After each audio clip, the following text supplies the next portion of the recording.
Hello, Alex here from Stay Frosty Cinema, and welcome to another episode of Firing Range. In this episode, we're reviewing the Vector K10 Submachine Gun in Call of Duty Black Operations DOS.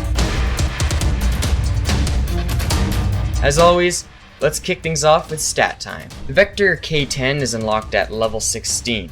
It fires fully automatic, and that's a 2-round burst with select fire. Yes, only 2 shots per burst.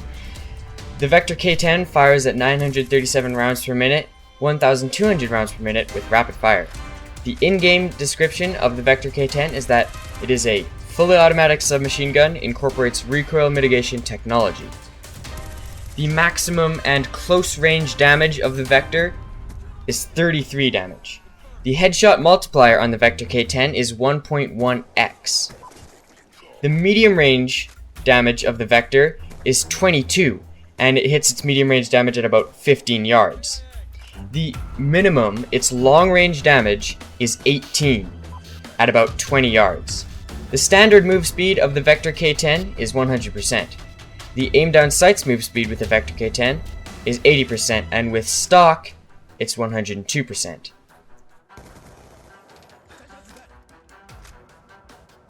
The raise time of the Vector is 0.58 seconds, and the drop time is 0.3 seconds.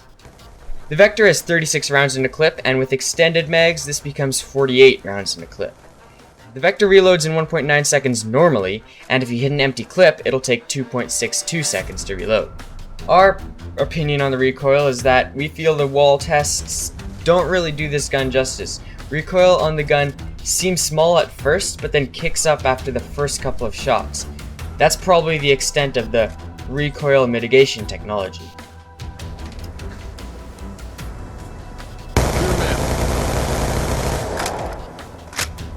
And now it's time for a real-life weapon description of the Vector K10.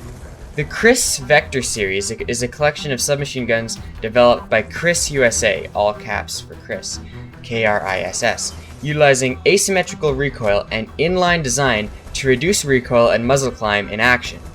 The Vector K10 was shown at SHOT, S-H-O-T, Show 2011.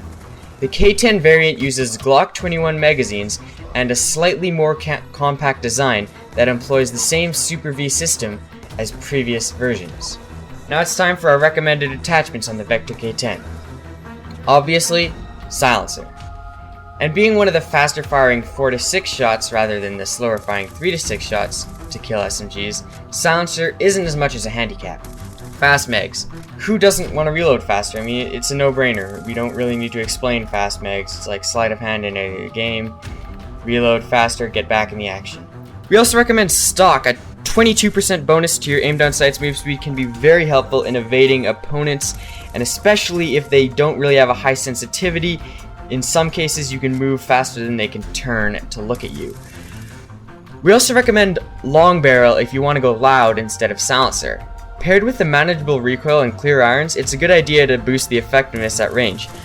When I used long barrel, I almost felt that I was doing it was like 3 shots to kill up close. It was super effective. What are the strong points of the Vector K10? Well, the strong points are its iron sights. Its iron sights are super unobstructive. They take up like so little of the screen. It's almost as if like your guy was just like smoking a cigarette. That's how much of the screen it would take up. It's like you have so much peripheral vision, like no one's gonna be hidden behind your iron sights when you're using the Vector K10. Another strong point of the Vector K10 is the recoil. It just, visual recoil, I don't know what it just seems like this is almost the new laser gun. It's super easy to handle the recoil on the Vector K10. Now it's time for our verdict on the Vector K10. Statistically, the Vector is a scaled down MP7, which we've also covered in a different firing range. Same fire rate, same shots to kill, but with less range, smaller clip, and slower reload. All the Vector comes down to is recoil and the non-obstructive iron sights, which makes this gun easier to handle at longer ranges than other SMGs. But that's just the handling, not damage over range. So it's an interesting trade-off, ease of use over actual stopping power. So judging by the stats and in theory, this gun shouldn't be all that great. Like I said, the stats make it looked like a scaled down MP7. But there's something about the Vector. It's got to be the way the irons, the recoil, the visual recoil work together to earn this gun a 7, which is good, and ties it with the MP7.